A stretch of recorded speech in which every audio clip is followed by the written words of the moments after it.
Hi, Berry Bunch. Today we're working on formulating grammatically correct sentences and written language.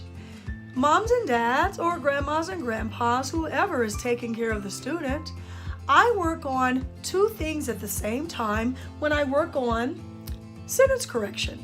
I work on expressive language because I tell the student to give me a correction, tell me what to do. And I work on written language as we correct the sentence. My thought is if a student can explain or correct a sentence as we're going through this activity, they probably will remember the correction and will do it when they're writing. Yeah, so I work on written language and expressive language through correcting sentences. In school, it's called daily oral language. Your teachers have students correct sentences. They give them the sentence, they give them the worksheet, whatever they need to use. I do the same thing, except I do it a little bit differently. Where do I get these sentences from? Well, this one came from my head, but you can use your student's reading book. Make sure it's on the reading level the student can read fluently. Use a sentence from there. Of course, make a lot of incorrections in that sentence when you write it on the dry whiteboard, or you can use a resource that I use a lot that I purchased from Parent Teacher Tools. It says, it's called Teacher Created Resources, Practice Makes Perfect, Nonfiction and Fiction Reading Comprehension, Grade 2.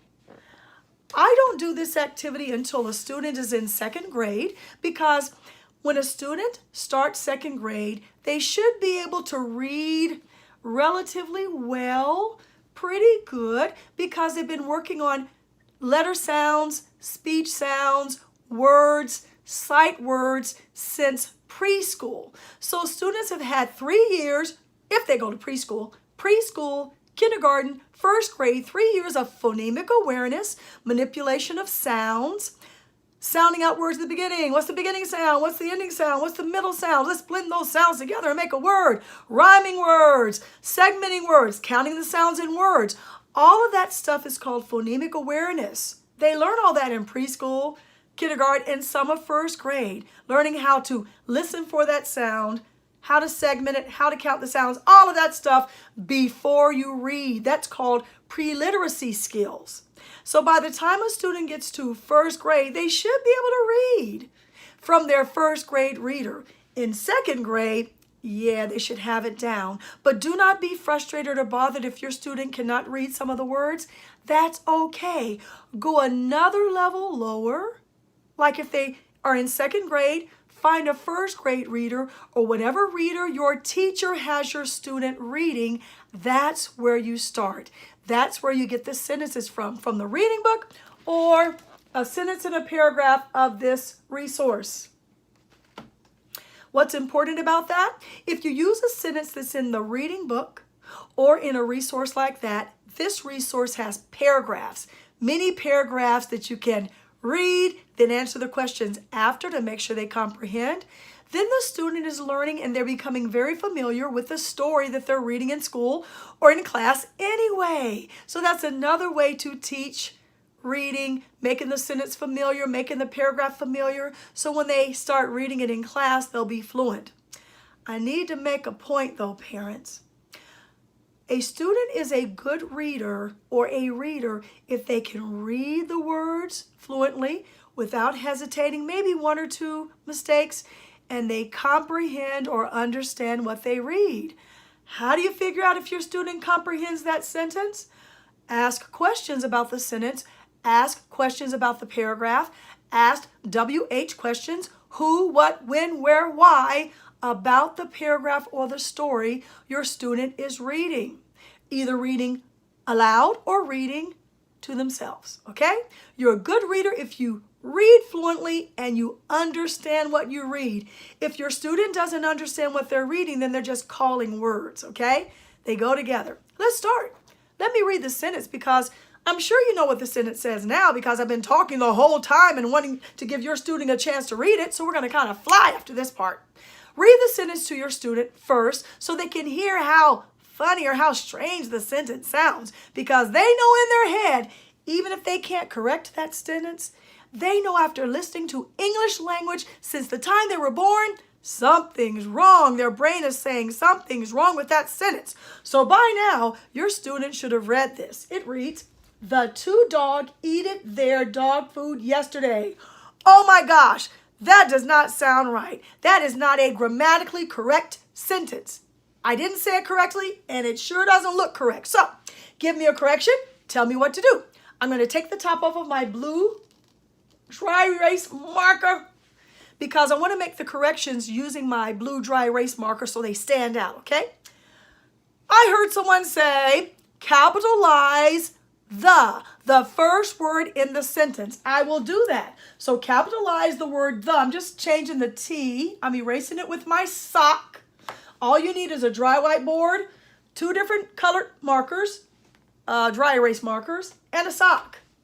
So I capitalize the T in the, and that's it. Capitalize the T in the.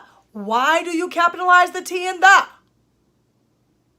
Hopefully you said, because the first word of the sentence is always capitalized or something like that, okay? Give me a correction. Tell me what to do. You're right. This sentence does not have a punctuation at the end, so we need to add a period at the end of the sentence or put a period at the end of the sentence. Now, this is a declarative sentence or a statement. All sentences are not declarative sentences or statements. Some are questions. So you need a question mark. If this sentence said, "Do the two dogs eat dog food?" I took out yesterday. Did the two dogs eat dog food yesterday? It's a question. My voice went up at the end. My inflection, my intonation went up at the end. Do you like ice cream? Did you eat all of your food? I'm saying that because my grandson is picky and that's on my mind because I always have to say, did you eat all of your vegetables? Yeah. So questions go up at the end, and then we have something called interjections. Hey, wait, hooray! Or we have excitement, or there's an emergency, and you say it like this. Oh my goodness, there's a fire at the school. Oh my mom fell down the stairs. When you use interjections or say the sentences with excitement, or there's an emergency, you use an exclamation mark.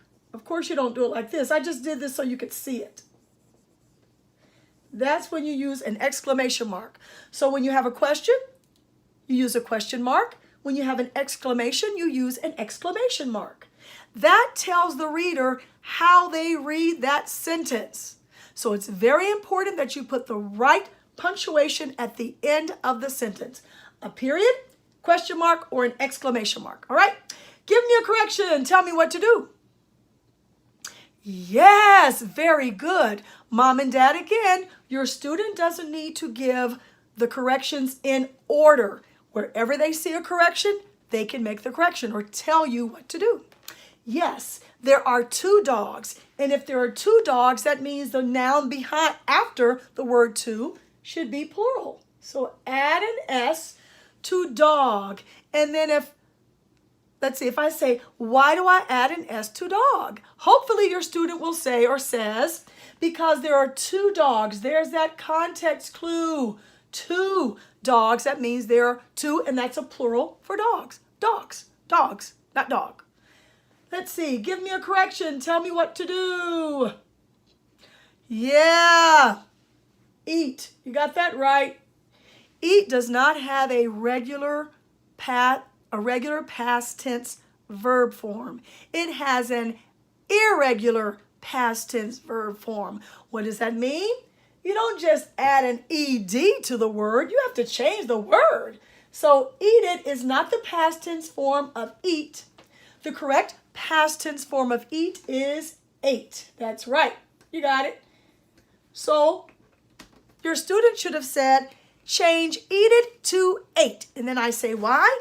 Well, because the past tense of eat is an irregular verb or something like that. So you have to change the whole word. And I did. A-T-E. Very good. You're looking for grammatically correct sentences when your student shares the correction, okay? So what do you think? The two dogs ate their dog food yesterday. Does that sound correct? It sure does. But guess what? There is a homophone in this sentence. What's a homophone? I'm glad you asked. A homophone, homo means same. Homophone, homo, phone. Phone means voice or sound. So a homophone is a word that sounds the same. The words sound the same, but they're spelled differently. So the homophone of there here means location. T-H-E-R-E means location. My coat is over there. Look over there for the puddle. Location, direction.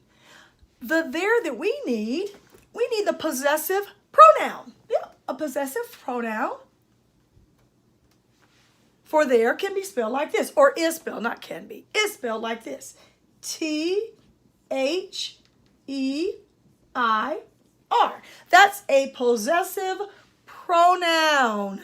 His, hers, theirs, ours. Those are possessive pronouns because it means it belongs to someone, or something. So the two dogs ate their. Who? The dogs. What did the dog food belong to, or who did the dog food belong to? Those dogs. If it was one dog, it would be the dog ate his or her dog food, depending on the gender. But it's two, so their. Another homophone for there, or another way to write there, is this way, the contraction. They, apostrophe, there, or they are, there. They're going to the store. They're going to eat the dog bone.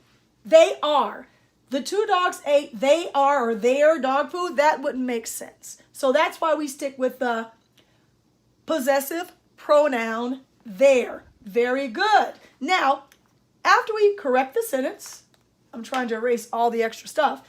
After we correct the sentence in therapy, I have each student read the sentence by themselves out loud, and you can do that too. So let's read it.